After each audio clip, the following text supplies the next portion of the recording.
안녕하세요. 오늘은 요한계시록 2장 두아디라 교회에 보내는 말씀에 대해서 살펴보겠습니다.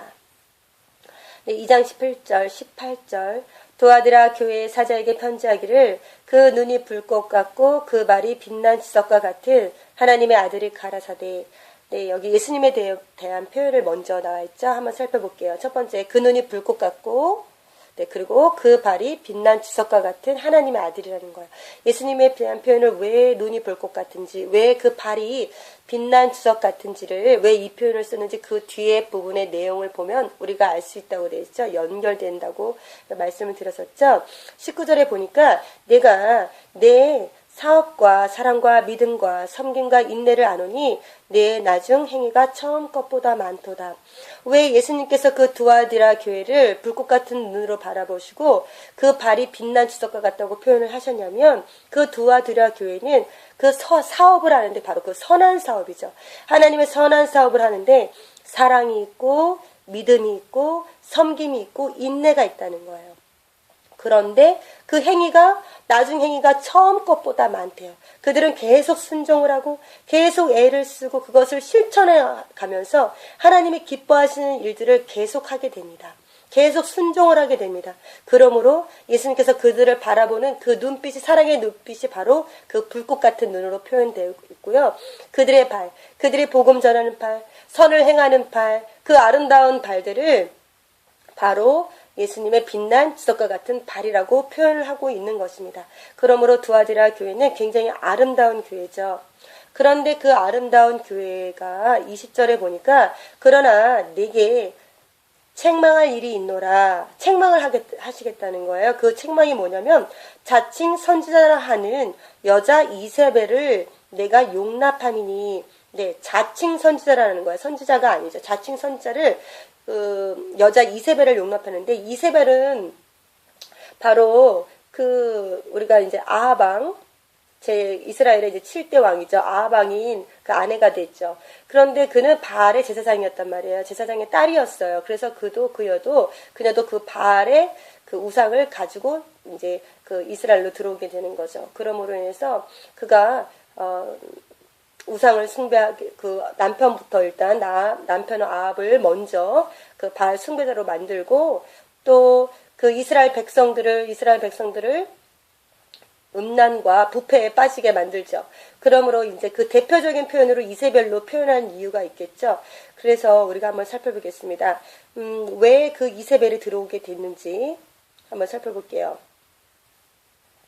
네, 여기 보면은 두아디라 교회에서 네, 24절입니다. 24절에 보니까 두아디라에 남아있어 이 교훈을 받지 아니하고 소위 사탄의 깊은 것을 알지 못하는 너희에게 말하노니 다른 짐으로 너에게 지울 것이 없노라. 네, 사탄의 깊은 것이 있대요. 그러니까 우리가 사탄의 깊은 것을 좀 알고 넘어가야 될 것 같아요. 사탄의 계략이 그렇습니다. 이 두아디라 교회처럼 선한 사업을 많이 하는 교회. 그러니까 사랑이 넘친단 말이에요. 그러니까 사랑은 하나님의 사랑이시기 때문에 이들이 사랑을 하는데 우리가 사랑을 하는데 악도 사랑하면 안 됩니다. 음란도 사랑하면 안 되고요. 그들을 용납하면 안 돼요. 죄를 용납하면 안 됩니다. 죄는 바로 성경에 불법이라고 말씀하고 계십니다. 그렇기 때문에 죄를 행하는 것이 바로 불법을 행하는 건데 불법을 또 사랑하면 안 돼요. 자, 우리가 요한일서 3장 4절에 보니까 죄를 짓는 자마다 불법을 행하나니 죄는 불법이라 이렇게 말씀하고 계십니다. 그런데 중요한 건 뭐냐면 사랑이라는 이름으로 그 불법하는 자들을 용납하면 안 된다는 거예요. 그리고 사랑이라는 이름으로 그 음란한 여인을 용납하면 안 된다는 거예요. 그런데 여기는 보니까 뭐라고 되어 있냐면 용납을 했다는 거예요. 자칭 선지자 그리고 이사벨이라는 여자를 내가 용납했다는 거예요.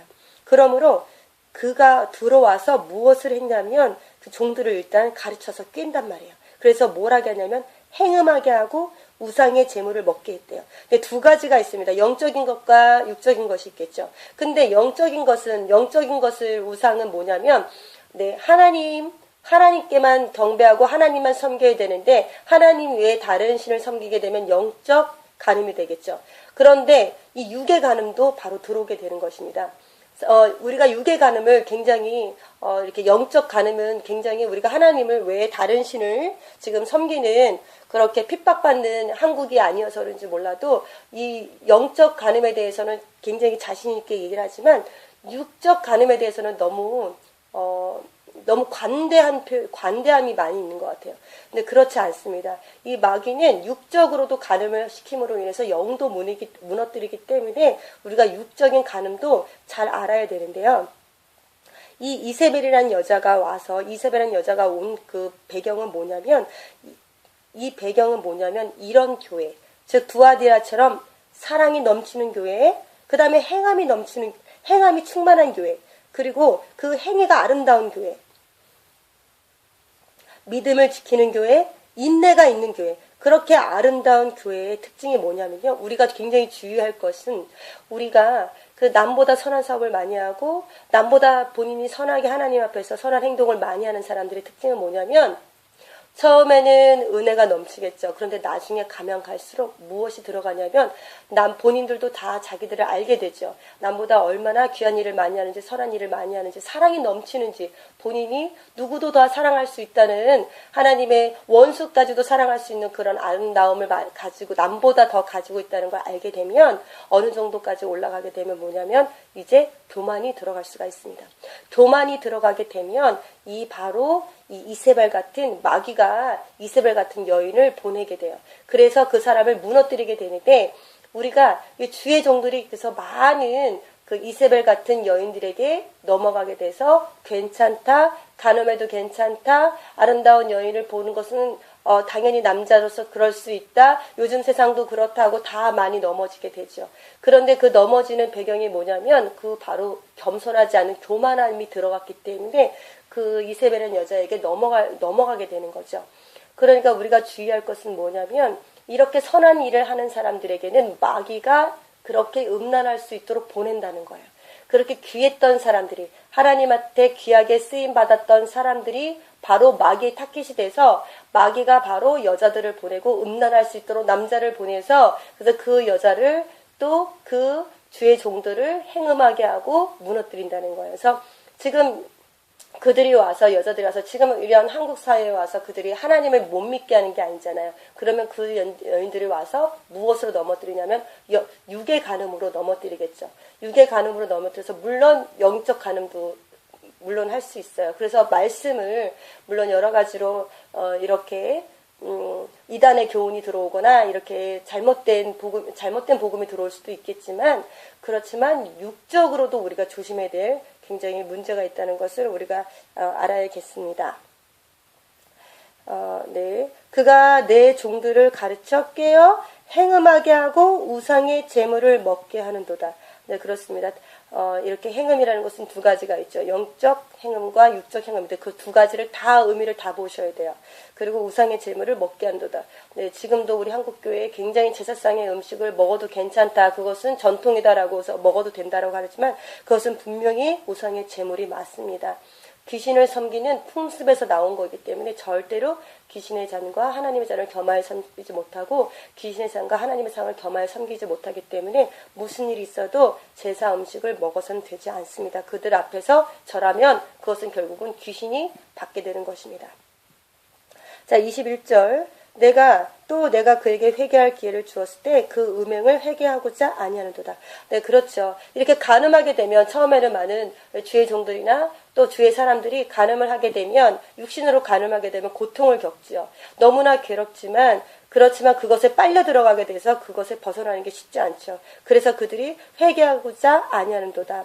22절. 볼지어다 내가 그를 침상에 던질 터이요 또 그로 더불어 간음하는 자들도 만일 그의 행위를 회개치 아니하면 큰 환난 가운데 던지고. 근데 하나님께서는 싸우시는 분입니다. 바로 우리를 위해서 구원하시기 위해서 싸우시는 분이기 때문에 그 사람들을, 그 종들을 그렇게 하나님 앞에서 아름답게 행했던 그 귀한 종들을 구원하기 위해서 하나님께서는 환난을 주시게 되는 것입니다. 환난을 주시고도 23절. 또 내가 사망으로 그의 자녀를 죽이리니 그런데도 회개하지 않으면 결국은 자녀를 죽이게 됩니다. 모든 교회가 나는 사람의 뜻과 마음을 살피는 자인 줄 알지라. 내가 너희 각 사람의 행위대로 갚아주리라. 이렇게 넘어지게 되면 결국은 그들의 고통은 이루 말할 수가 없습니다. 네, 그들이 먼저는 자기들이 침상에 던져서도 고통을 당하죠. 자기들이 먼저는 무너집니다. 그 마귀 음녀 이세벨에게 넘어지는 자는 먼저는 자기가 파탄을 당해요. 자기가 파멸을 당해요. 그러고도 회개치 않으며 그래도 그 여자한테 계속 그 음녀에게 끌려다니면 그럼 결국은 자녀까지도 자녀의 죽음도 보게 되는 것입니다. 그러므로 모든 고통과 모든 괴로움을 마귀가 주는 것인데 결국은 그 속안에서 마귀에게 졌기 때문에 이렇게 살 수밖에 없는 거죠. 24절 보니까 두 아들에 남아있어 이 교훈을 받지 아니하고 소위 사탄의 깊은 것을 알지 못하는 너희에게 말하노니 다른 증으로 너희에게 지울 것이 없노라. 이런 사탄의 깊은 것을 잘 알지 못하더라도 25절 다만 너희에게 있는 것을 내가 올 때까지 굳게 잡으라. 무슨 일이 있어도 그런 선한 일을 하는 자들은 조심하라는 거예요. 그래서 이세벨이라는 여자 음녀가 들어올 테니까 너희들은 절대로 그들을 용납하지 말라는 거예요.